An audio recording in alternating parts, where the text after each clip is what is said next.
Hello, it is Dream, and welcome back for episode 7 of the Octopod podcast. This is the third and final part of the updated pull priority tier list that we started back in episode 5, continued on through episode 6, and are finishing here on episode 7. So if you have not watched the previous parts, please go watch those first. And with all of that said, we're jumping right back into where we left off with our girl, Magnolia. All right, let's move on to Magnolia. Oof. The first self-Solon character, I think. Are you just putting her there because of that picture? 1, BD girl, so already based. 2, Spear, super based. And 3, she hit real good, real hard many times. Oh, okay. I thought it was something else. No. I'm respectful. Cap. I call Cap. 4, she will step on me for this placement. All right, that's what I was going for. Let's go. All right, so Magnolia has self-potency up. I think she's the first character that ever got this. Correct. And she also has it, I think it's on her passive, I believe. Or is it on her latent? On her passive, yeah. And that is very valuable, as we talked about before, because it allows you to not bring Solon, or if you do bring Solon, to use him on your other DPS. Yes. And she hits quite hard. Yeah, so she has the breaking potency conditional on there being a speed down on the target you're hitting. But that's basically free. She has a role swap passive speed down, or you could just have Signa in your team, and that's basically permanent. Yeah. Yep. And as we discussed, it's very easy to justify Signa in most teams. Yeah. So you can just say Magnolia has a 7-hit ST spear all the time. Yeah. And that also happens to be your nuke, which is great. There's also the super jump, which obviously has some stupid potency. Yeah. Even if you don't account for the passive. But like in reality, it costs 2 turns to use. Yeah. Because the turn you're using it, you just jump into the air. There's nothing you do. Are you invulnerable during that? Oh yes, you are, but okay. not to the fury of the strong. I think you can die from poison or some stupid shit like that. So you literally just... Are you still there for buffs? Like if you jump in the air and then there's like a regen that goes out? Okay, no. All right. So you'd actually have to buff. She literally cannot be targeted. Yeah, she can't be targeted while she's in the air, which is a little bit of a nuisance sometimes, I'm sure, because it's a 2-turn thing, and sometimes you're still trying to, do buffs on the turn before break. But the attack is very strong, and it's only 3 hits. And if you boost it, because of her passive, you just get your free 100% potency up. So it's not very hard for it to hit cap regardless. It's not a huge issue. The only reason you'd use it is basically if there's some stupid multi-hit restriction. Recently, we got this mechanic where there's a multi-hit protection mechanic where each subsequent hit does half the damage. So if your first hit is 1k, it would be 500, and the third hit would be 250, 125, so on and so forth. Yeah. So But I mean, that's only been 1 fight so far. I think the other thing is like 2, really? Yeah. But wait, what's the other fight? That's not the NPC. I think the Sword Tower. Oh, scheist. It's also your best AoE attack. I mean, that's just also your best, your strongest AoE. That's usually the use case. You can't really compete with that. Yeah, and then she also has a TP passive that gives her cap up and guaranteed crit. It comes online very quickly, and also has a short cooldown, so you can use it every break once. Yeah, it's basically a latent power, but they didn't call it that because she's not an Octopod 2 character. Yeah, so it's something that you use during move selection. And her ult is pretty nice for shredding spear. It's not bad. Also, I guess like in theory, this is a little bit tricky to use potentially, but if you leave her 1-star passive up, you can use it as some form of speed control, which is it could come in handy in some fights as well. and you can toggle that on or off depending on whether you need it. Yeah. Because if you have Signa, you might not want 30% speed down. It just depends on what kind of speed control you want. Yeah, she does basically nothing besides damage, but the damage she does is so stupid that I think you can put her in tier 1. Yeah, That's what I like to hear. Also the fact that if you do have a character like Roland, it's very easy for her to do a shit ton of damage. When I first started playing around with her, I did I threw together a generic spear team and got a 6-turn Tatlock X3 clear. So it's not even impressive, I know, like in JP environments, but Yeah, right. I think it's looking up for characters like her, specifically because it's not like every single new character we get will always have self potency up. I think it'll take a while for her to be power crept out of spear rosters. If you think about it in terms of like self potency up characters, it's hard to ever justify bringing a character like Solon to restructure your entire comp around Solon, then your second DPS, if another self potency character does get added. And if they don't get added, then she's also the one that stays in the comp. So if you think about it that way, you pretty much need 2 new DPS with self potency up to have a guaranteed likelihood of her being power crept out of spear, which is probably going to take a very long time. I would say her banner is pretty bad though. It's like her banner is not great. Her banner is just her by herself. Yeah, not so great. You don't even get to ring a bell and Gloria. And the thing is, you only need A1 on her. You don't need her I E10. didn't even have definitely. A1 on her. But, right. She would enjoy it. Yes. She would enjoy it. Yeah. I would assume that she'll come out with a Awakening Stone pack in EN. Yeah, I mean Spear. I mean you don't need A1 specifically because it just depends on how much cap up you have. Because Spear essentially has the most debuffs out of like everything, or at least tied. It's either the most or tied because you think about it. Roland, especially in EN, even has a stronger alt debuff, and you can cap alt buff, like alt spear up, alt spear res down. You get 20%, and then of course every other category is the same. You can cap it, and Roland helps you get 15% for free without an A4. So it's just really strong. That's pretty much it. Like, I mean, ultimately the game is about bringing the enemy HP to 0, and she does that very well. So yeah.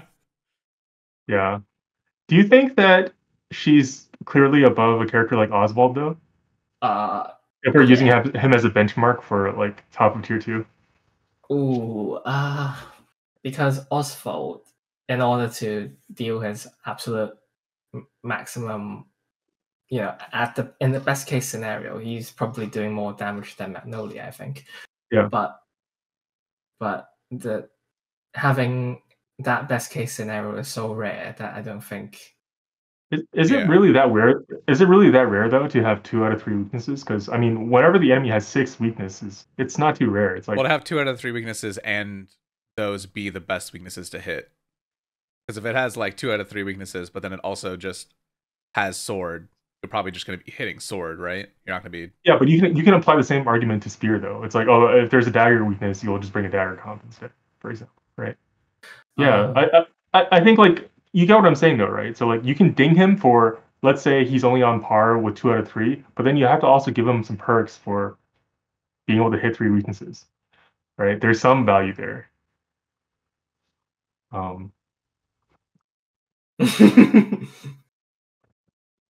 Yeah, that works. Okay. Nice. All problems solved. Perfect. Oh, actually, this feels awesome because now they are just like the wall in between. They're like the boundary, and I think both of them are clearly a class above all the characters we put in tier 2, right? Yeah. I think that's reasonable. Let's move on. My boy, thank you kindly. Partitio. Thank you kindly. You're gonna throw a coin at me. Hell yeah. You won't be poor after I pelt you with quarters. Okay, so we can sort of judge Partitio's value overall by judging how much value he brings to a spear comp and also how good spear overall is. So we did mention that currently in the spear meta, they're not really a comp that pierces anything, so we can judge them as a whole, kind of like we judge bow as a comp as a whole. Just how strong is that one thing? Because there's no versatility argument there. And Cool. so what Partitio brings is that he can sort of cap whatever is left from Richard doing buffs, right? He can cap the other side of your active buffs. He can cap your alt buffs with Richard. And he also makes you very BP rich. And I think the BP rich thing became a little bit more valuable now that we have NieR in JP as well. So that allows you to very trivially max BP boost 3 turns over a 3-turn break. Yes. So those are all very valuable things. But of course, I would say he's a cut below most of the really impactful tier 1 units because again, he's only bringing that value to merchants. And you also don't necessarily even need to NieR break a spear fight most of the time, I would say. I guess for harder fights that can become very useful. So I think it's becoming more and more relevant just from what I've been experiencing. Yeah, especially now that they're trying to add more ways to mitigate player side damage, right? Yeah. And also maybe making fights a little bit more HP in the future. I think he's you definitely. I think you should consider, that you shouldn't go like, oh, because everything has 2 HP now, everything that does 30 damage is pointless. And also, I think because he's kind of like a pretty good meta buff unit, and he fits really well in NieR comps, which could have more value in the future. He's probably on par with a character like Magnolia, who's purely DPS. He's almost purely support, but he also does that really well, right?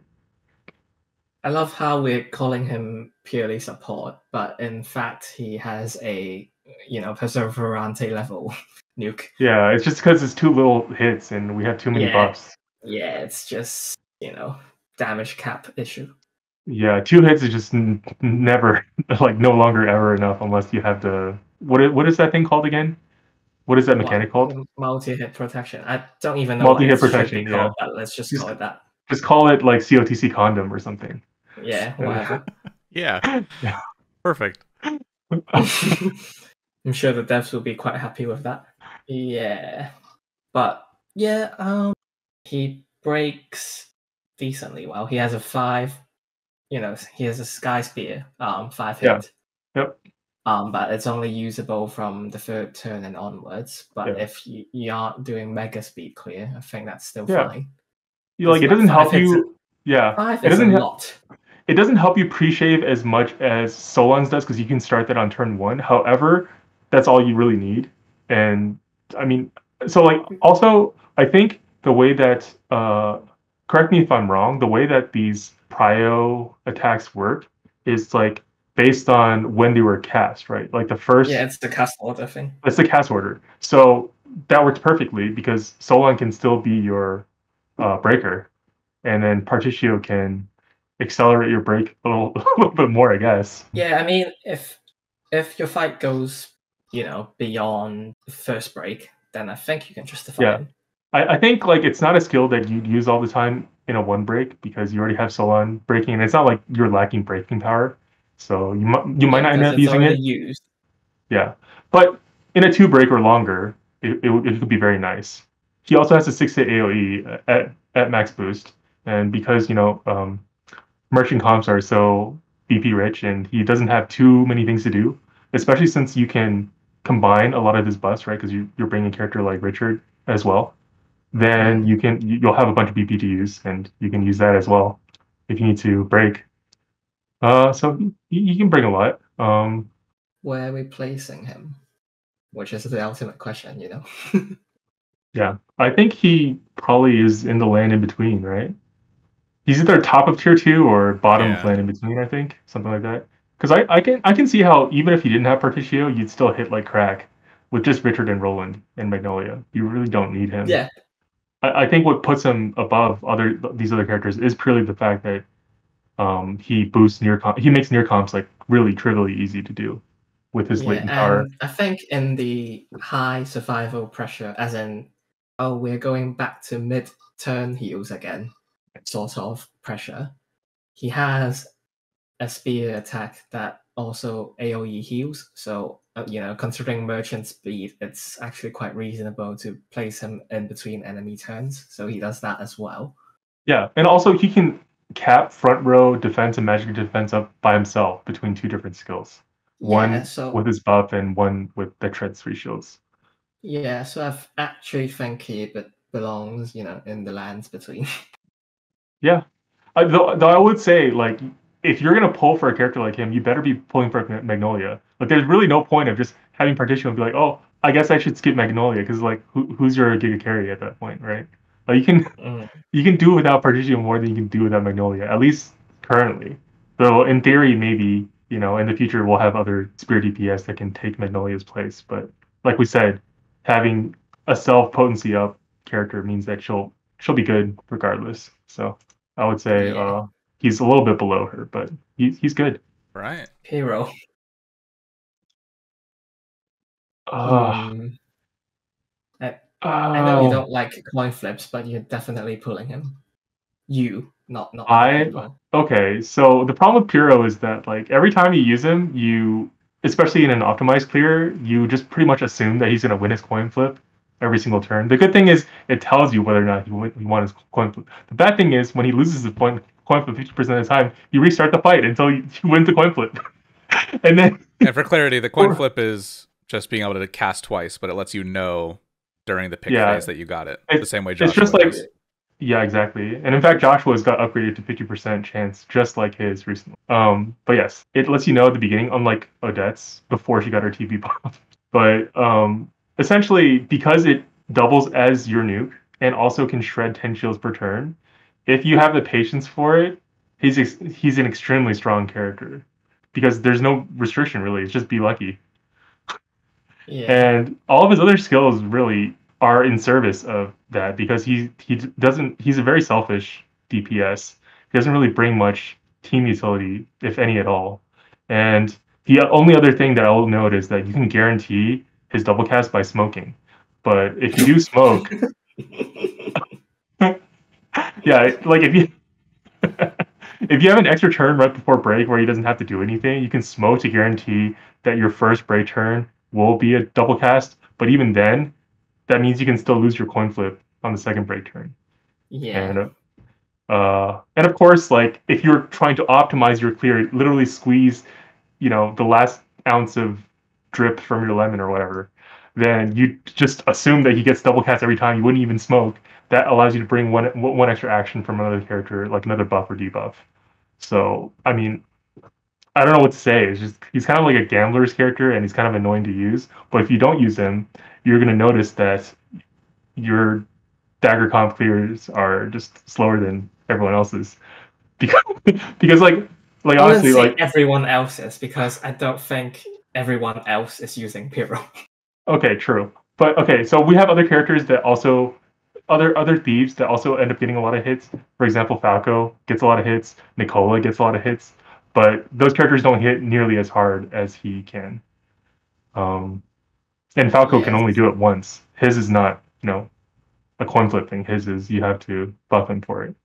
Yeah, so just to be clear, the 5, I don't know if we talked about this already, but he has a 5 hit that pierces dark, and it becomes a 10 hit with his passive, the 50% of the time gain a double cast buff. Yep. Pirro is one of those characters that you're just resetting constantly, but then at his max potential, he's pretty goated. I mean, if you're into that sort of, speed clear everything. Yeah. But I don't think that's most players, is it? Yeah. If you're coping for like a 12.5% chance clear, then I guess he's pretty good. I mean, like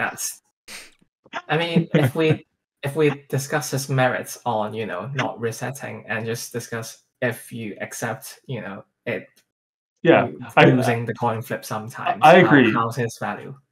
I agree. So if you look at his average value, which is the value that most players are going to get out of him, because a lot of players, they don't plan their clears, they just go through with it and see what happens. He's on average worse than Throne, right? Because he doesn't bring enough team utility in that slot to justify his average damage. Especially since it's like, okay, yeah, it is more than Throne's, but it's also random and annoying. Yeah. I really am getting Joshua flashbacks right now, like really hard. hey, I mean, I love Joshua because he was able to help me do some sick clears, but it's kind of annoying using him for sure. Especially since his was 20%. It was awful. But Yeah, I mean, it was fucking dope when it finally worked. it's just not like he doesn't bring enough utility to do. And then if he doesn't bring utility, you're just considering him on a break/damage basis, and then that's basically coin flip. Yep. And like, I mean, 50% is not bad, but like on average, he's just, and the instability that you have to deal with and react to each turn. I mean, if you enjoy, the instability, fine, but I personally don't and cannot recommend the unit on that basis. I would say, like, basically, if you are a 3 or 4 turn speed clear player, then he won't be that frustrating. Rigging that RNG is not the end of the world. 5 or 6 turns, it's already really freaking annoying. And you probably wouldn't want to sit through it if you could help it. But of course, if you want to get the shortest clear possible, that's what you're going to do, and you're going to kill yourself. So just don't fall on him. And just, pray for me once I fall for him. So where do you think he belongs then? I think he's tier 2, but really? probably bottom. I think he's like worse than Ring. Ring Bell's so easy to use, but he's better than Hikari. But Hikari has more pull value because of his A4. Because I think almost everyone will want to trade for his A4. It's like up there with like partial A4 type of deal, right? Where even low budget and free to play players will trade once the exchange comes out. Whereas Pirro, you could do without him completely. So in that sense, in a pull priority, he's probably lower than Hikari, even though as a unit he's more useful. Maybe just put him in maybe instead. Maybe, to be honest. He's very strong, but he's just frustrating to use, and because he's luck based. I don't want more RNG in my gacha game, thanks. Yeah, I agree. Do you guys want to go straight into Throne A? Sure, yeah. Since we were daggering. Yep. Oof. I mean, she's the first SMT, and then I don't know what happens with the banner because we had a mini riot in JP because they didn't give the paid SMT frags for Throne. Don't know why, but they later backpedaled and gave everyone back. They were trying to get rid of it, but everyone was like, no. Yeah.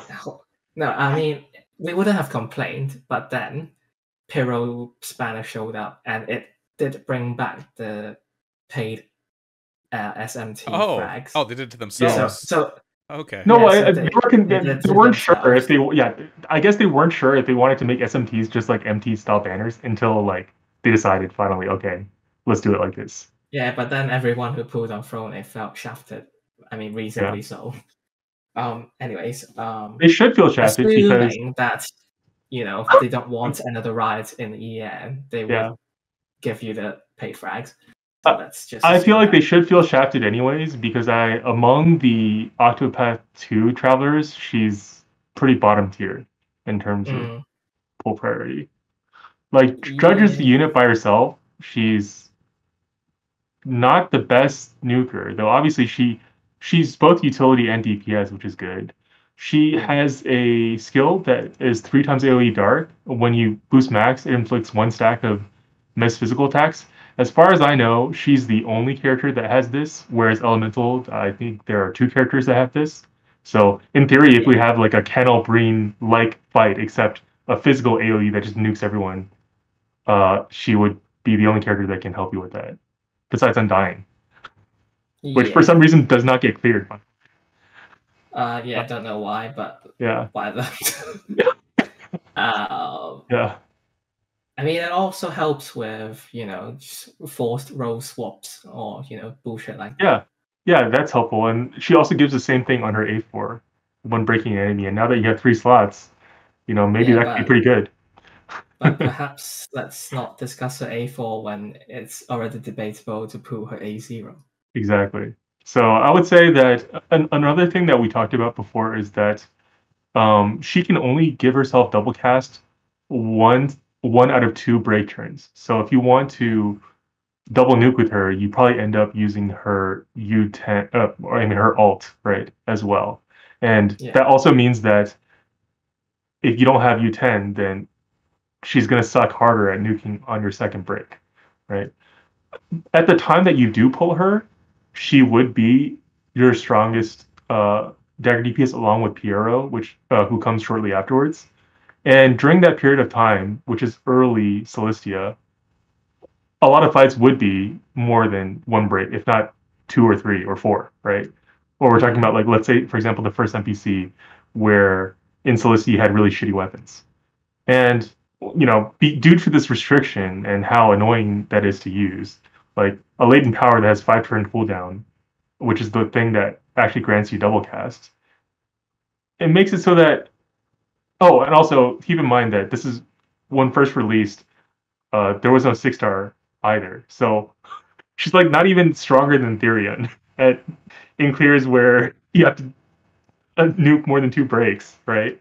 And that's even considering she has U10. Like, it's just kind of disgusting when, you know, we've already talked about so many other really strong Octopod Traveler 2 protagonist units that because she's first, she kind of got shafted a little bit.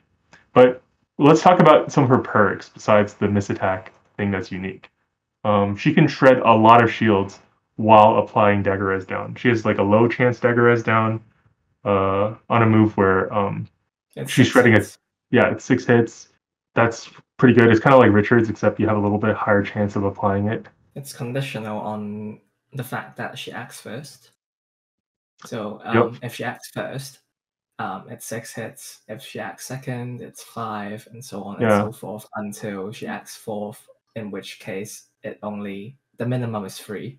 Then, like pretty speedy, so unfortunately, like as a solo slot character, if she's no longer one of your strongest DPS, she also brings even less utility than EN Canary, and who we literally got now in EN when we're like a year to a year and a half away from, you know, current JP, right? So like if you judge her by current JP standards, she's really not good. And if you judge her by candidate, to be honest, so yeah, I think she's a buff candidate for sure. I think it's very, very likely for her to be buffed. But if we're judging her based on her merits, and let's assume that we're getting the same kid as JP, then she's probably in maybe at best. Right? Yeah, I would say low maybe, or even dare I say skip. I don't think we're allowed to skip Rone. We're not allowed to put her. You're not allowed to skip Throne. Exactly.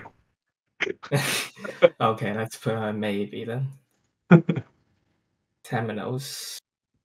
Oof. Temmie. Yikes. Yeah. He's kind of like the part of the chef gang like Throne, except he has a good A4 though. Yeah. And also he's part of the same banner as another character worth chasing dupes on, Magnolia, which we talked about last time. I think they're split banners though. Same shared pity. Yeah, that's what I meant. So you can just spam 150 on Agnia and then grab your Temenos and then exchange to the A4. Yep. But like, well, I suppose we should justify that before we give the conclusion. Okay, well, let's talk about the A4 first, because I think this is the highlight. As far as I know, he is the only shard exchangeable A4 that gives special ult. Yes. So that is a boon for free-to-play players, right? Because your first ult A4, I would say, is supremely valuable. And then in terms of his kit, well, he helps a lot for the Cannibal NPC fight. And at that point in time, the same thing might happen in EN, to be honest. But what JP did was kind of like the analogy would be our Yanlong fight, right? Remember how in our Yanlong fight it was quite difficult to one break, and then literally a week later we got NieR. Yeah, and then it was everybody doing it. Yeah, well, this is kind of similar because Magnolia came shortly after that fight. I think within like a month or two, right? Yeah. So for Ian, it might be even faster than that, or we might even get Magnolia before that fight, like or as that fight launches the same week. So in that sense, But even taking into consideration that it's just not really yeah, well. you can't use one fight to judge To the justify, Ian. Yeah, oh yeah, you beat the fight, you get 100 rubies. How much did it cost? 4,500. That's interesting. yeah, and there's also a unit, that we will talk about that came out fairly recently in JP that just has a much stronger mechanic for that while bringing more utility, right? Yeah. So I'm just gonna say, do you think that's enough to justify it? Well, I guess we should address his I think passives, which look tasty, but then it's not really. I think it's enough to justify maybe, because Maybe, really. I don't think he's only A4 chasing, right? I think Well, I only mean, A4 chasing is like a whale tier, especially since this is like it's not a dual banner. Like you get what I mean. It's a shared pity. In most cases, most people, I would say it's justified to still go for your first copy of Temenos rather than Agnia U10. Almost certainly, right? Yeah, I suppose. I guess you could put him in maybe because like he's not like bad to the point where Yeah, even use him. It's just I mean, that works out. you Our two little you have turn to 200 friends. And you have to go back to, if you are trying to use him as your regen healer as well, then you'd have to go back to the days of role management regen. I'm not sure. Okay, let's just think about real quick what you would bring him for in a modern JP comp, right? Like, let's say you don't have every single character under the sun. Oh, okay. What are the highlights of his kit? What are the values that he's like? What are the pieces of value that he's bringing to? Well, I would your say fair? first of all, the passive is quite valuable for early comps. Just anyone breaking will additionally apply the passive elemental defense now of 15%. So Yep. I mean, and that's like anyone breaking, so it doesn't have to be him. Yeah, and that caps along with Barkin A4. Yeah. And extends. But if it's any fight that Solon can break, it literally becomes pointless. Yeah, that's true. But Solon can only break 2 weaknesses. Yeah. So then you'd move on to, I suppose, cleanse debuffs, which means you can't just do a funny Valk in A4 and cap it, and then you would still get the on break effect. Oh yeah, you get both at the same time. Yep. His out, it's 50% potency, but then isn't that what Ian Canary got? Yeah, Ian Canary's like is 7 shield or some shit. Yeah, Canaries break 6 shields while giving 50% potency. And Temenos only gives you 20k cap up. I would not trade 20k cap up for literally breaking the enemy at the same time as grading potency. Yeah, Canary is literally just better than Temenos. And I don't know what else there is to say. Yeah. Yeah. He gives the HP barrier, which is like 25% of his HP, and like even without stupid fortune weapons, his HP can get quite high. And for the people who like to turtle, you can also give yourself some insurance with his TP skill, the front row auto revive. And he can also apply magical res down. And not only that, he can also cap it by himself. In theory, but again, like you'd have to apply it both times over break. Yeah, it right? only applies on the break turn. I don't know why they put that restriction on there. It feels very harsh, to be honest. Yeah, it feels overly harsh. There's no reason. It's not like it's busted. Is elemental res down, right? Yeah, ele res down. Sorry. Okay. Yeah, it's just ele res down. But like, just think about how harsh that restriction is. You have to give up 1 break turn, and then you're probably already giving up 1 break turn with his out. So like, how many things does he have to do over the break turn? Yeah, I think he's also a candidate in EN to get a little bit of a rework, because I think they were overly harsh on adjusting his kit to, for whatever reason they wanted to be really conservative with the restrictions and all that. It's not great. Yeah, because they put a busted A4 that's shardable on him, I guess. Yeah, unfortunate. So let's move on. All right. Jane and her diary. Well, I think Jane she's very, very good for a gem pool unit, I would say. Yeah, the axe res down, the number of hits. Combustion. She also applies passive and active combust by herself. Yep. So she's like a huge shave monster. Yep. But Gen pool. Yeah, but I will say gem pool gets significantly more reasonable because of the Twin Worlds banner. So you can spark someone. Yeah, you can spark them whenever. That's pretty valuable. Say you're making a axe comp with like Casty and a bunch of different supports, all that kind of thing. Yeah. Is she someone that you're prioritizing to coming to that comp? I mean, especially especially if the enemy is not weak to is not immune to combustion. She brings like a shit ton of value. If they are immune to combustion for some reason, then she's quite a little bit worse. But she's still quite usable, quite good. Yeah, it's just like some of her random things have restriction. For example, her axe res down has restriction if the target is burning. But again, in your axe comp, you already have axe res down capped between your other units probably. So I think her value is fairly high for a free to play account. It's like she's bringing extra shield shaving. She's bringing axe res down passively, right? And her ult is extremely good at shaving. Yeah. Maybe. Yeah, I think she's probably maybe. And also keep in mind that her double cast is also tied to her latent power, which means that you can only do it once per break cycle. Yeah, and it's like really long cooldown as well, so you can't. It's first turn, turn 4, and then its CD is 6. Yeah, it's and like that's really long between breaks. Yeah, the longest you can deal with reasonably well while playing efficiently is like 5, and even 5 is pretty annoying. I will say. Yeah, I'm happy with her, and maybe. Yeah. The fun ones. We have the second part of the NieR collab, which will come out before Ian ever gets its very first rerun. Let's start with Emil. Yeah. Is that how you pronounce his name? Because I always call him Emil. Emil. Yeah, it's Emil. Darn it. And he is best boy. Not even close. Okay. Well, he is a fairly cool unit to have, and he has a very cool kit as well.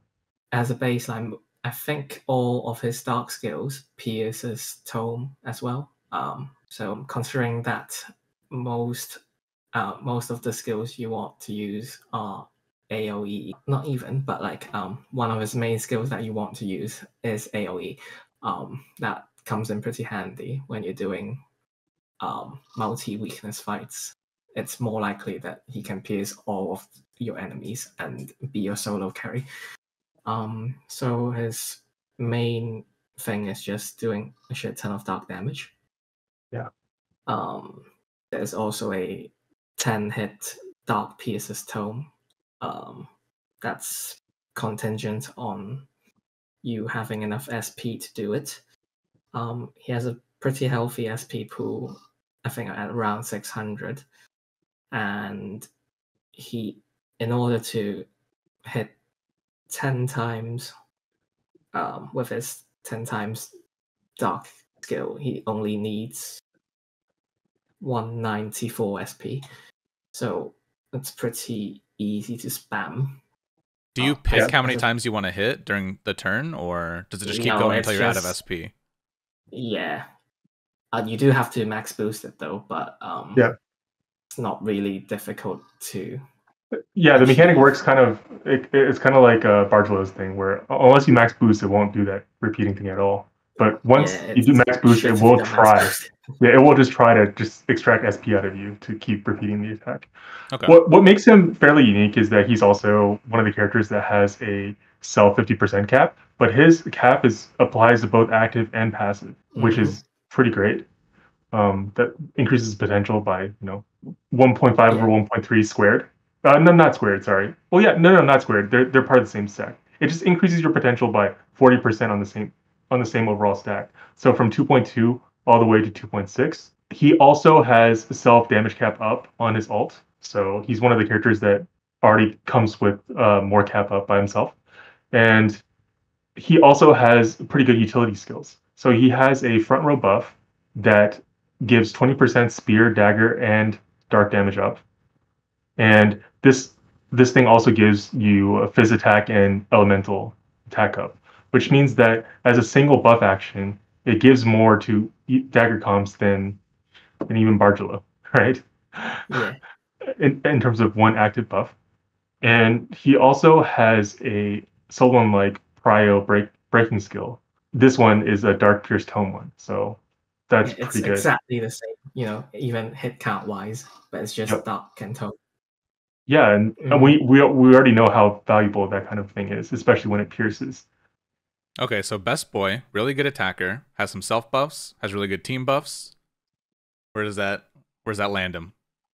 Okay, so I will say the drawback of using him to his max potential does come at a cost, and the reason why is because even though he has a lot of potential in terms of he grants himself more cap up, LE comps have a lot of units that give more cap up from their passives, etc. It takes a while to ramp up all the buffs and debuffs needed in order for him to hit for that much damage with his 10 hit. And the reason why is just because the total potency on that 10 hit is not very high. Looks like it's base 30, so maybe 60. It's not very high potency. Like it's literally a 600 potency 10 hit. Unless there's something I'm missing. There's like an upgrade somewhere that I'm not seeing. No. So which is why like essentially like the way his kit is structured is that in order for you to get maximum potential out of that, you would have to just spend a bunch of turns buffing and debuffing pre-break. It's a trio banner, so Yeah, you would also have to consider Kaine and NieR. Yeah. I mean, I think how do we want to logic this? So in a trio banner, let's say that you hit both Kaine and NieR. I think realistically, if you hit both Kaine and NieR, you're probably already pretty close to pity, right? You're like No, on because you average, get one of you're them like, for free. oh, you get one You of them for free. guaranteed one of them for free. Oh, right, that's true. Oh, but then even after you get guaranteed that one for free, you end up being pulling on a tri-split banner, right? So Yeah. after that, let's say, well, I mean, we don't know who you're gonna get hit for free. Let's say you hit either Kaine or NieR, and then you definitely want Kaine. So then you just keep pulling until you hit Kaine, and then maybe you skip if you get really lucky. I'm not sure if you want to skip though, because I think the downside of if you keep pulling is that you keep hitting more NieRs, but then NieR has a good A4. But if you're not a whale, you don't get his A4, then it's just a waste. So it's like yeah, it's very much A0 or 4. It doesn't matter. Yeah, there's nothing in between. Like unless you're willing to like just go balls to the wall all in, like having anything in between is useless. Kaine dupes are pretty much all useful. Most of them are useful, I would say. I would say yes. If I was like at 150, I'd probably throw 50 more pools to just to pity Emil. Yeah, let's just think of like the more reasonable scenarios. There are a lot of different scenarios that can possibly break down. Like, oh, you get one of them for free, and if one of them's between Kaine and NieR, you get the other one. But if you get them super early, I guess in theory you could just leave. Yeah. But Emil's really strong, and dupes on Kaine are also good. So now when you pull, let's say if you hit NieR, you're pulling for both Kaine dupe, like a Kaine dupe for A1, and Emil. Right?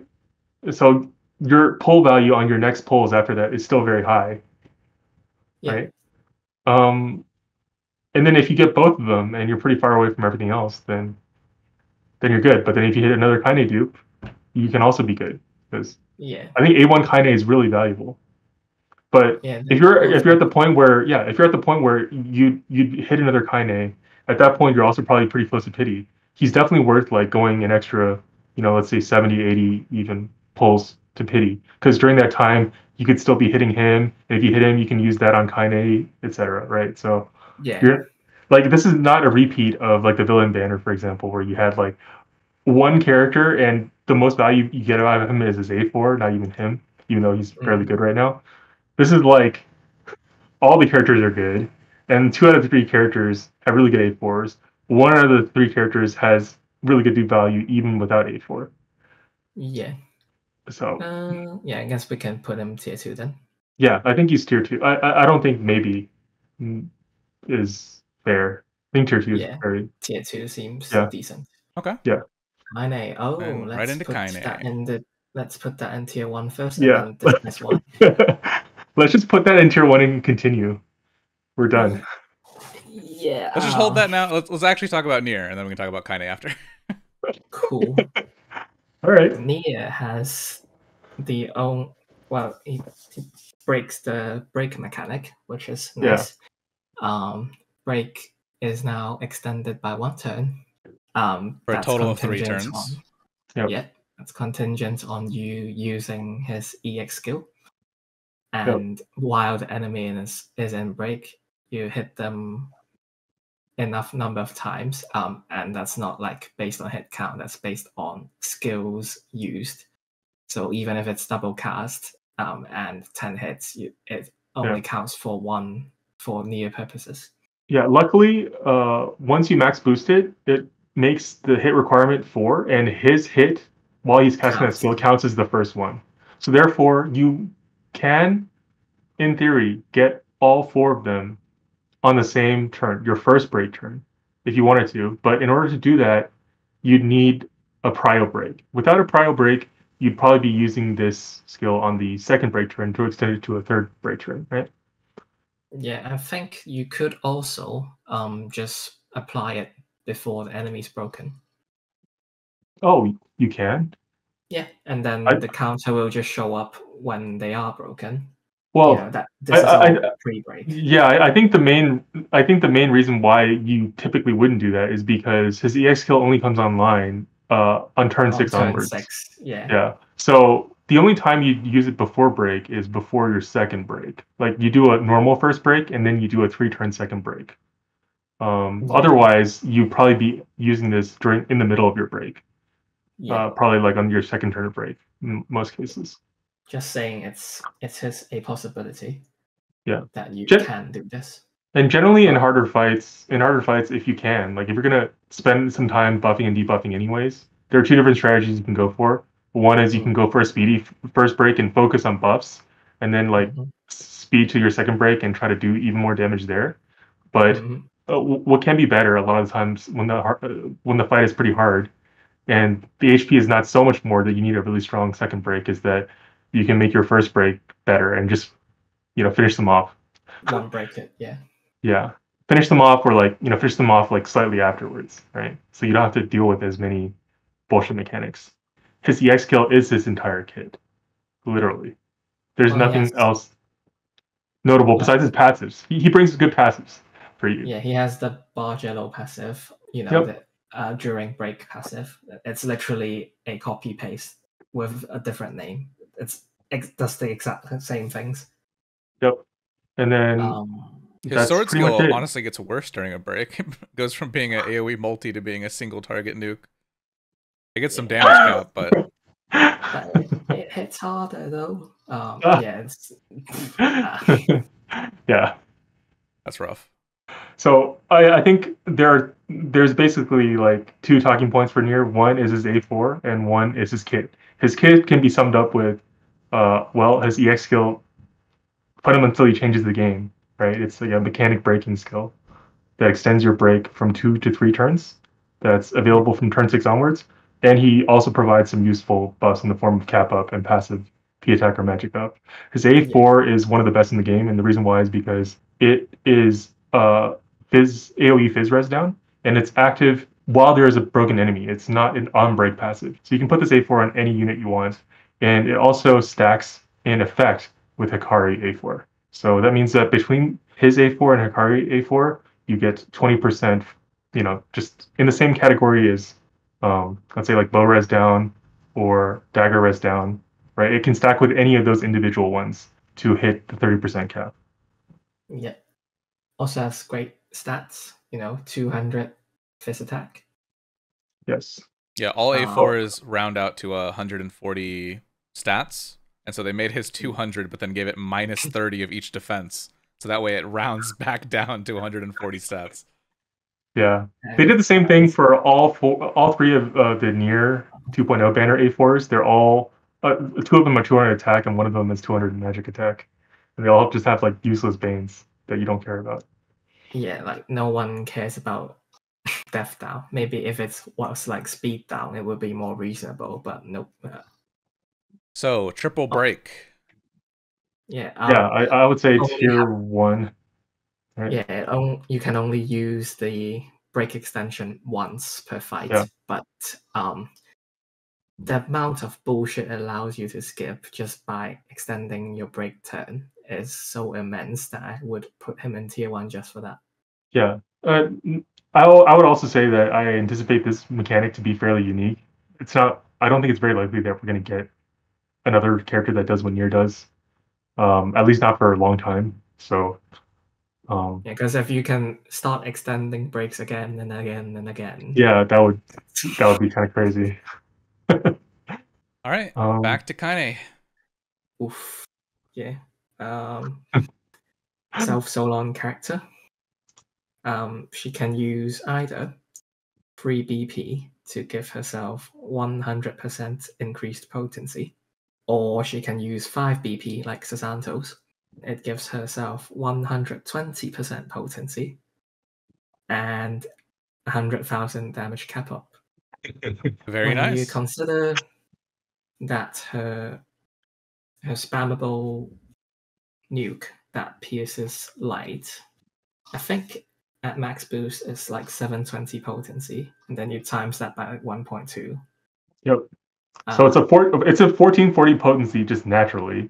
Because of her ult, you don't expend BP when you're using 5 BP. So using 5 BP is free. You get 120% potency up, right? Which is it is a 2.2 multiplier. The thing is, like, the skill potencies look reasonable without considering her passive. And then you realize, oh, she has that passive. That's interesting. Yes. So not only that, we also learned that there's a new weapon series in JP that gives potency up. And that potency up is not additive to other potency ups. It's actually multiplicative. So she gets even more benefit than your Solon character, right? In terms of absolute amount of potency up. Because you're multiplying up, your 2.2 times another 1.2, was it? Right? So like just naturally by herself without that weapon series, that's 1,584 potency. And then with that weapon series in Cilicia, that becomes 1,900 potency on an 8-hit multi-hit. And to cap that all off, she also grants herself 100k damage cap up at 0 action cost, right? Yep. And we are going to talk about the newest released characters in JP, which includes a new Dagger General. And he's going to just boost that cap even more. Wait, did we already talk about him? I'm having a boomer moment. No, we didn't. Right? Tiziano. No. Not yet. Yeah, not yet. So, yeah, it's just ridiculous. We have a lot of sources of passive and active and alt cap up now that we can stack, and she's going to be able to take advantage of almost all of it due to her ridiculous potency. Just sheer monstrosity. Did we mention that she gets the passive and active fizz attack cap up to 50%? Yeah, so she has that same passive as Emil, except for physical. Yeah. Which means that her potential is higher on the buff stack, higher than most characters on damage cap, and potency. So she has just everything that makes a DPS unit good, in addition to that self potency up, which means that you're not restricted to using Solon to boost your damage. So I was using Kaine the other day to farm some overworld content, Yeah. And then I was like, oh, that number seems low, but it's still killing everything. So then I checked after clearing the map. Oh, I forgot to put a weapon on her. So and she was still out damaging people with actual weapons on them. What? Because I was just using Throne to lower the fist staff and then smash it to pieces with Kaine. Yeah. But yeah. It's fairly ridiculous because typically characters that have 5 BPUs have some sort of like reasonable restriction, but she actually gets boons on top of using 5 BP, and the using 5 BP is free. So it's like, what I mean by restrictions is like you have to have other party support in order to be able to do that more than once, right? And she doesn't have a restriction on double cast. I mean, not double cast, but like she doesn't need to double cast, right? That's the thing. She's just doubling she's more than doubling potency on a move that already has a lot of hits. So she just has everything you possibly need on a DPS character. In addition, she also pierces light, so you just double that value right there. Oh. Yeah, like her ult gives 3 turns of 0 BP consumption. Yeah. Realistically, that means 2, but that's 2 over your break turn. Yeah, and then her U10 gives you 4, and also it means that you can use that over 2 breaks. Though typically the enemy's already dead. And I will say one perk of dagger units piercing one element or multiple is that they're dagger units, which means that the other dagger units that you're bringing in your comp, they typically can also shred, right? They can just shred anything because they're daggers. So that makes it much less restrictive. In some other comps where you have one unit able to pierce a weakness, you have to think pretty hard about how you're going to construct your entire roster so that you can still break properly, right? But in a dagger comp, that's just not a concern. So pretty much it's just straight viability for a single enemy light weakness. Even Signa, she hits light, so I mean you just have everything. It's great. Yeah. All right, so high tier 1 for sure. I think with yeah. All right, Shana. Oh, you're a Shana fan, so. Oh, I am a Shana fan. So Shana is a character that came with much controversy because she comes with a very unique mechanic called Undying, which was prior only on a character Ring a Bell, which we talked about in the last episode. Undying is a special effect that causes your character to remain at 1 HP without dying. Therefore, they don't lose any of their buffs. They're not cleared off the map, right? It's not a revive. These are really strong perks because retaining your buffs is one of the most important things, which is why we talked so many times about revive, auto revive, and things like that being not very good. And she grants this effect for 2 turns with her EX skill, along with a 3 BP regen for 1 turn, which can be extended by a buff extension accessory to 2 turns, and then on characters that have a Mabel or Lucetta backpack to 3 turns. And 3 turns is what you need over a conventional break cycle, right? If you're using this move a turn before break, let's say, for example, mostly for the BP regen. In the level 120 Candlebreen fight, the enemies can typically cleanse all your debuffs, but Undying stays on all your characters even after the cleanse. So this is like a really unique, very powerful mitigation. And the same skill also grants you 20k cap up as well. And all of these conditions are based on how much SP you have. She also, another part of her kit is that she is an SP tank. She's like the first kind of SP shield barrier kind of character that you have. You can think about SP barrier kind of like HP barrier in that it is consumed first, and she gives you this SP stock with her TP skill, which gives front row TP stock, and she also gives it as part of her passive. So you start the battle with 20% of Shana's max SP tacked onto all your characters. 40%. Oh, 40%. I think that's a 6-star upgrade. I need to start reading these 6-star upgrades first. In addition to all of this, she's also a very potent shield shaver because in an AoE situation, she pierces 2 weaknesses instead of 1. So she has Axe, Pierce, Lightning, and Wind.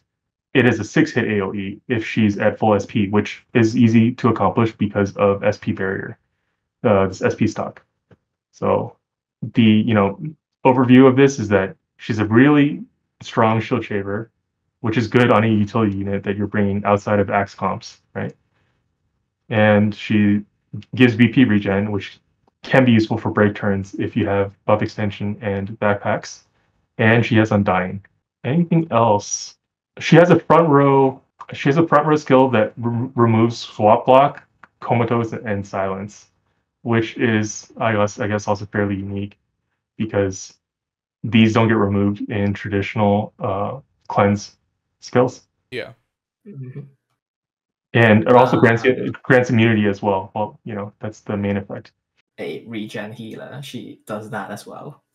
Yeah. Yeah, but I think even with the so-called debugging, but in reality and nerf, the get out of jail free card that's castable twice in a fight is still pretty significant. Yeah. What are we saying with this one? How do you keep her SP up? She has the ult that gives a lot of it. It gives her only herself SP stock, but 200% of her max SP. Yeah, at U9 it's 180%, but that's still fine.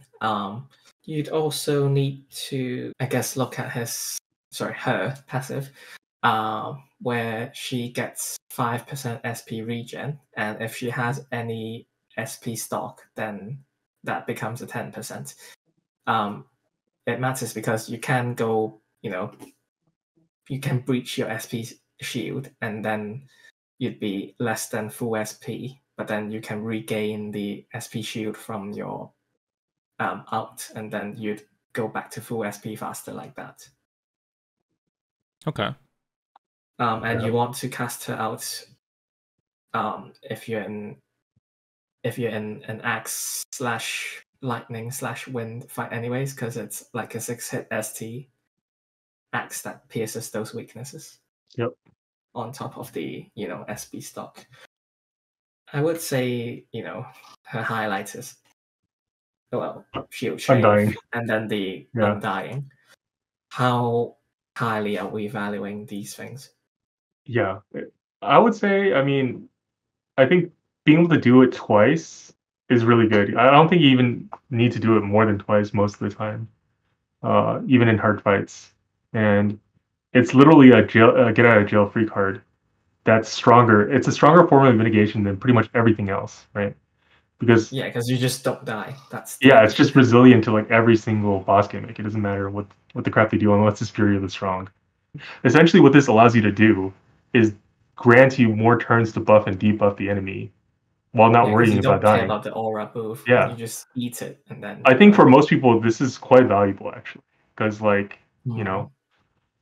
because you can just ignore the turn pressure for a while. Yeah, you basically decrease the turn pressure by 2 turns, if not more than that, because if the enemy's thing is an aura, it's like they're only dangerous for that 1 turn, or let's say for 2 turns, right? And then it takes another 3 or 4 turns for them to be dangerous again, for example.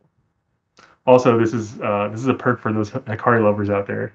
Shana is really good for Hikari because it really helps him deal with his comps being very bad at treading and taking a while to get all the buffs and debuffs up. Where do you think she goes? I think because of how unique Undying is, and the fact that she can pierce 2 elements while doing an AoE. In fact, 6-hit AoE just means that she's actually fairly easy to use for a lot of people. And the fact that she can alleviate pre-break turn pressure on the most dangerous turns is also very handy.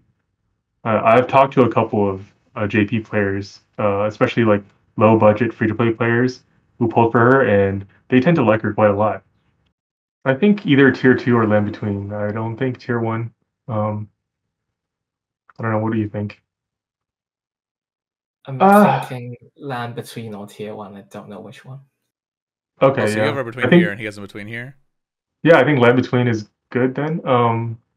It remains to be seen. I guess in theory, if the fights get really hard, we can make a similar argument for Gloria, except Shana brings something that's much more capable in terms of mitigation than Gloria. Yeah, In which case, she would be tier 1 for those fights. Right? I'm happy with her in Land Between for now. Yeah, I think so too. Because it remains to be seen just how much, her being able to help us with turn pressure and danger turns will be, given all the other options we have available outside of Undying. We'll Yeah. just see based on how hard the fights are and what kind of bullshit mechanics you're going to throw our way. Yeah, I think she's easily above tier 2 just with the new game mode that JP has. It's basically a rally fight. Like if your first party dies, your second party catches up. But you get a few fights in a row, and her starter fight give everyone some SP barrier, means that you have way less SP management to think about, which is great in that game mode. Yeah, and also probably helps for Oma farming too, right? Yeah, it helps for overworld farming, which you will have to do in Solistia. Yep. Unless you pay some money to get a pass, but I'm assuming I'm not doing that. I don't know if everyone else will be, but So she can double both as a quality of life unit and also as a hard fight unit. So that's pretty good. Yeah, I think Land that Between seems fair. yeah, it's definitely fair. Tiziano, oh gosh. We have not. So just tier 1 straight off. Like there's no way he's not. First, put him there, and then tell us why. I guess. Yeah. If there are any HSR enjoys out there, he's your Silver Wolf for Dagger. Not quite, but he implants a dagger weakness. So it's not just like shield shaving. It's like your enemy actually gains a dagger weakness, and then it be as if you were hitting a dagger weak enemy, which is pretty ridiculous considering how powerful Kaine is. Yep. Oh, yeah, and it also grants a 20% damage boost for dagger on top of that if they already had a dagger weakness before. In addition, he also just his passive just increases the crit multiplier from 1.25 to 1.4, which is also very ridiculous. Yeah, because he's full of new multipliers basically. Yeah. And he also gives 15% passive dagger rest down when anyone in the front row breaks the enemy. So that's because it's pretty hard to get passive dagger rest down. Currently, it's only A4s, I think. Yeah. Unless you're bringing Lee 2, but who the hell's bringing Lee 2? I don't know. Yeah, so if you think about Tiziano as a unit and compare it to our previous Dagger General unit, which was Bargelo, he has Bargelo's passive, but that's tied to the number of thieves that you bring your roster, which is trivial to satisfy. It's a little bit like Huge Ups in that sense. But he also, one thing that people complain about with Bargelo is that, sure, his ult is great for refreshing uses of your ult, but it doesn't give you any buffs for dagger comps. And Tiziano comes in and solves that problem completely, especially at U10, because as we know, because these categories are independent, they're multiplicative. So it's actually a 1.1 times 1.21 times multiplier overall. He also gives, instead of giving a dagger damage up buff, he gives critical damage up, which is the same thing as all damage up when you crit. But again, if you are a thief, his EX kill guarantees crit. His ult also guarantees crit. So those turn counts don't stack in duration. But again, you're pretty much already critting before break. Even happens. And the way you can use him, for example, because his ult is 3 turns of both debuff and buff, even without characters At like U10. Sonya. Yeah, at U10, you would really want his U10. The reason why is because with this 3 turns, even if you're not bringing Sonya and Falco for their ults, or you bring them and you don't use their ults, with a buff extension accessory, you'd get 4 turns of this. And so you could, and because his EX skill requires you to use your ult first, you would simply use his front row buff, then use his ult, then use his EX skill. And you would have capped physical attack up, capped active damage up, right? And 20%, 21% total ult category, and crit on top of that. And your crit is a 1.4 multiplier now. Also, keep in mind that he has a TP skill that inflicts dagger implant as well. And his EX skill already inflicted dagger weakness. So like if you have some form of BP regen, between when he uses his EX skill, between when he uses his front row buff and his EX skill, he will have another 3 BP, right? At least. Even without, you can either do that or you can use an Alt A4. Even without an Alt A4 with a +1 BP regen, you have 3 BP again. So you would end up using 3 BP on his EX. That would give you 6 hits from his EX of dagger weakness implantation, plus 3 hits from his TP skill. That's 9 hits, right? So that means if your main DPS moves after he uses his TP skill, for example, you can get up to 9 hits of, let's say, Kaine's nuke with your DPS is most likely always going to move after him because the TP skill is prio. So unless your DPS skill is also prio, which is unlikely, then it's always going to be that case. Yeah, you just got to make sure that your strongest DPS is the first to act in your break cycle. And then you just get 1.2 times multiplier on top of that. So keep in mind that we've already talked about characters like Huge Jeb and Casti, and those characters give roughly the same amount of active and alt buffs to their party, as well as roughly similar amounts of damage cap up. Tiziano gives a total of 50k between his passive and his active front row buff skill, and just like Bargelo, right? However, because of these 2 unique mechanics in expanding crit multiplier to 1.4x and the staggered implantation, these additional multipliers make you do around 35% more damage potential increase from all of your buffs compared to characters like Huge Jeb and Casti for their comps. Let's keep in mind that like because his alt category is also dagger res down and dagger damage up, these 2 categories are independent categories, and also you can just fill in the other category, like the phys attack up category, with a different unit, right? So you can have 3 categories. There's no reason for you to be missing any if you need it. Don't expect him to make dagger comps automatically the best comp for literally every fight. Like I think he would probably make it possible for a dagger comp to reasonably clear every fight, but he's not going to make it the auto best slot. Yeah, because the implant only lasts for a certain number of literal hits, right? Yeah, it's literal number of hits, is not number of actions. So that means that it's probably just going to last for 1 DPS unit. In addition to that, like if you're using, if you want anything more than 6, you either need his A4 or to use his TP skill, right? And in that case, it's even more restrictive because that action could have been something else on a different comp, right? Like on a bow comp or like on a axe comp or whatever. So the other strong comps are still going to be stronger if those are the base weakness. But Tiziano does make the potential dagger comps sky high, especially if the enemy's weak to dagger. At this point, like, let's say you want to roll the dice with someone like Pirro, and even if you don't, there's going to be more DPS units coming along.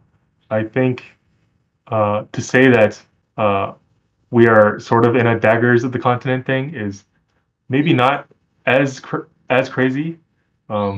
It's not really daggers of the continent in the same way that Sword of the Continent was, because we don't have as many peers. But it is in the sense that dagger is a strictly dominant damage type for most players against most enemies. Yeah, put it this way: if there's an enemy with all weaknesses, you always go for dagger. Yeah, you pretty much always go for dagger, especially later on once we get even more dagger DPS units. It'll definitely be true because Kaine is going to have massive staying power. We've already talked about how insanely busted she is, and Tiziano is the best overall buffer for any damage type in particular. Mm-hmm. All right, and our very last unit, Dolcinaea. Oh, is it Dolcinaea or Dolcinaea? I'm like 99% sure it's Dolcinaea, but he plays with English dub. I'm so disappointed. English dub on Square Enix games is the correct way to play. They're the only people that care. Cap. Square Enix English dubs are better than Western games English dubs. That can be true, but at the same time, Square Enix hires like extremely talented JP VAs. There's already so much in those games I have to read. I'll let them talk when they want to talk, okay? Damn. All right. Bro, there's a part of Octopath 2 where you go into a room full of scrolls, and I'm like, oh, nice, some lore. An hour and a half of reading later, I walk out of that room, and I'm like, holy shit, bro, why? I remember that. Yes. Yeah, I remember it too. But I know deep in his heart, Grape is also disappointed in you. Because he's definitely a JP voice enjoyer. All right, Dulcie. Oh, God. Okay. I think she's mid, to be honest. It's yeah. Like, she has okay, I'll put it this way. She's not going to so she has she has a bunch of elemental skills, and her A4 gives you the ability to pierce fan with it. But it's like only dances. But it's like she's not a good DPS really, and she doesn't bring good utility. So out of like all these busted dancers we already talked about throughout all these octopods, she's a pretty big disappointment for her class. It's like because she's not good utility and she's not good DPS. What does she do? Like she's okay DPS. She's not good DPS. I think she's all right, but alright isn't good enough. So the thing about her that's redeeming, I guess, is that she does have self potency up in her diva form. Yeah, 100% and crits can land with magic. Yeah. Yep, but her moves are not great. We just came from talking about like Kaine's moves to like this girl's moves, and whatever potency up, you that shit better be like. I mean, even with potency up, the problem is like she doesn't even have that many hits too. Like she has like 5 hits max, right? And that's on RT. Yeah, it's an RT too. Yeah, she has follow up, but then that only activates in her dancer mode. Yeah. So you can either choose the 30 potency AoE follow up twice, which is good for breaking, I guess. Yeah. Or you can choose the 100 potency up. So obviously, I mean, you know which one you're going to choose for damage. Yeah. Her follow up's only for herself. Yeah, it's only for herself. It's only for herself too. I think she's really very much a fan unit for the people who were really into the NieR Dolcinaea thing. Yeah, but I was hoping when they add a DPS character for among the dancers, it would be a fan DPS, like an actual like Giga fan carry DPS. That would be great. That'd be cool because like our best fan DPS is like what is it? Is it Milgardi or is it? It's Milgardi. Probably Milgardi, yeah. Which is okay. But no, all in all, it's just like okay, she has a break-based style and a damage-based style. Neither of those she excels at. So I'm like, but just because she shares a pity pool with Tiziano. Well, I don't. Yeah, I can see it. So like, let's say for example you're pulling, right, and you got like 2 hits of Tiziano. Yeah. I think at that point if you're close to pity, you'll probably pick up a Dolcinaea at your 150. Yeah, Like, but 'cause I how think close to pity are we talking about? A1 Tiziano is not great. It's like useless. So you don't need it for Yeah, anything. Though I guess his A4 can be good. So and then you'd be maybe closer to it. But yeah, maybe you're like, why the crap do I need this Dolcinaea girl? Let me get closer to his A4. His A4 is not like insanely good, but it's good. yeah, it's decent. Especially for the weakness implant, not even just for the 10% dagger as down. Yeah. I think that's I think maybe. yeah, that's a maybe. Yeah. Yeah, I think so too. Um, Yeah. If it's a coin flip on whether you're Tiziano chasing early or grabbing a copy of her just for shits and giggles, I think it's solid maybe. well, I mean, that's between maybe and solid. skip though. That's between maybe and skip because like how, so like you'd have to be very close to pity, and you'd have to like debate between getting her literal first copy to like getting like a Titsy dupe for like Okay, well yeah, not but I mean even comparing her to the rest of the stuff down here, it's like I would take her over yeah. anything else down here. Oh yeah, that's for sure. Okay, that's fair. Yeah, let's just put her in maybe. And But like, I feel like she's honestly just a worse character than everyone else in Navy too. Like straight up, she is. Like she's worse than Temenos, right? Like, oh, what what are we strength doing? added Dolcinaea tier?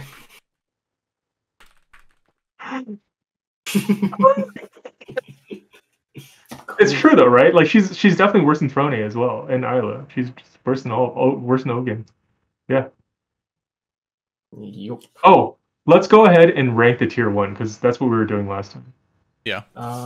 Okay, cool. Yeah. Uh, So I think no, the big looks ones we pretty can just good. drag close to the top before we get too specific.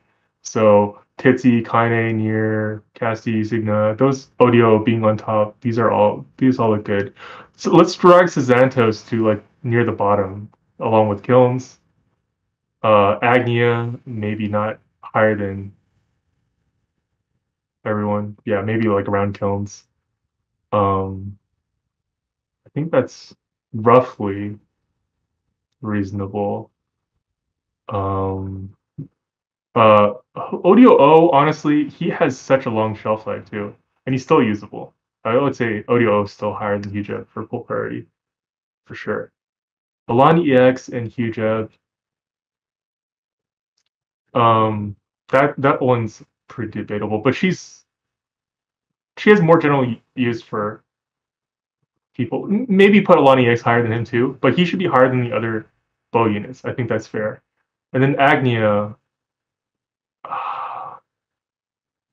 Agnia is definitely below Alani X. She might be below Hujeb as well. I think that's fair. Mm. Yeah, I think maybe something like this. Do you think Ochet really belongs above Kilns? I don't think so because I also think that she has less longevity than Kilns. Like without like because of her stupid gimmick where like you have to break with her in order to get the double cast in the next turn. Yeah. She is not like and you have to sell on buffer because she doesn't have cell potency buff. I'm guessing the next bow DPS we get will be like a Kaine or like a Magnolia type of DPS, and then she's the one that gets powercraft out, not Kilns. Yeah, and then you just depending on how many A4s you get related to bow, either generic fist rest down or whatever, then you can slot it out. Yeah, though I'd say like I mean obviously she's a really good character. We already talked about why last time, and the fact that she gives it's the bow res down and the pet, and she can be your main DPS or one of the two top DPS along with Ujeb, or in some cases with Uni, but just depends. And yeah, I think that's very reasonable for Kilns to have a little bit more usability than her overall. And this is Danto's rounding out the bottom of that tier. I think is also very nice because I think he's like a pretty good point where like I think in terms of overall shelf life and value, he's very comparable to the characters in Limit in between, but he comes along with Signa, literally Signa. So yeah, Signa's just I think, on the top of this list. Yeah, which is for sure. amazing considering her release date. Yeah. Yeah. So we can also, are we going to rank? We could rank Land Between and Tier 2 as well if we want. I'm not bothered. Not bothered. I mean, And- Land Between's Yeah. kind of already there. This one's maybe Yeah. like Yeah. Detrain it all the way on the bottom of Tier 2. really. Like, because she was close to maybe before, I would say. I think it was the opposite. She was debated for here originally. No. She was debated between maybe and Tier 2 Oh, okay. for sure. Yeah, I remember this. Grape remembers too, I think, right?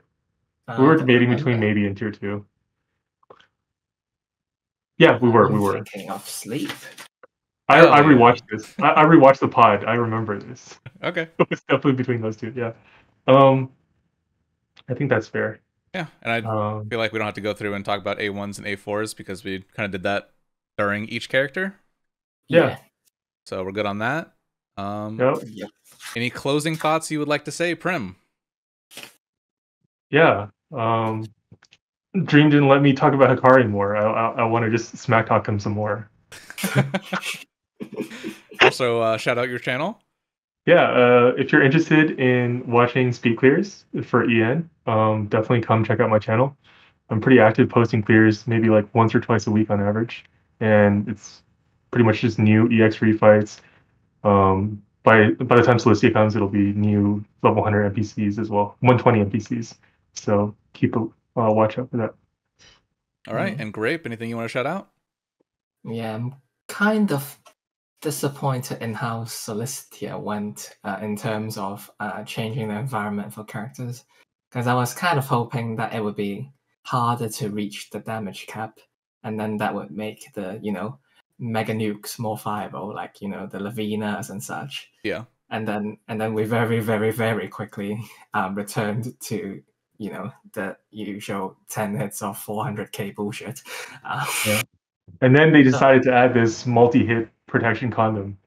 Yeah, just for that, recent fights. But I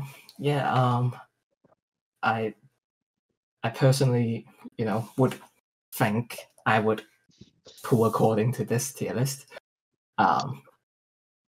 Granted, to the best of my knowledge of the game right now. So, not much else to say other than that, I guess. Well, from last pod's skips and maybes turned into buffed characters in EN, the devs do watch this 100%, and we are influencing their choices. Is there anything you'd like to say to them? Oh, every single character we talked about maybe should get buffs, probably will deserve buffs. So please buff them if you want to support them. What about you, Grip? I don't care because I don't play yet. Okay, well then Grape's ask is that you retroactively buff the Japanese characters the way you did. I do that. Big facts, especially JP Roland. Come on, man. Come on, guys. Yeah, let them be good, please. Maybe. Okay. No, never mind then. All right. Thank you again so much for listening. Please go show the love to Prim. His channel is linked in the description down below. I said it before, this was 8 hours of recording. I think if you've listened this far into the third episode, you've probably listened to all 4 hours that eventually got put out. So I know it's been a long journey. Thank you for bearing with the time I've been taking to edit out each episode, but I hope it's all been worth it. I hope you enjoyed every little bit of it, and I hope it can be used to successfully guide you guys into great and fun clears coming forward in EN. Much love. Thank you again so much for listening. Until next time, please stay safe, stay cute. I have been Dream. A boo, a yeah.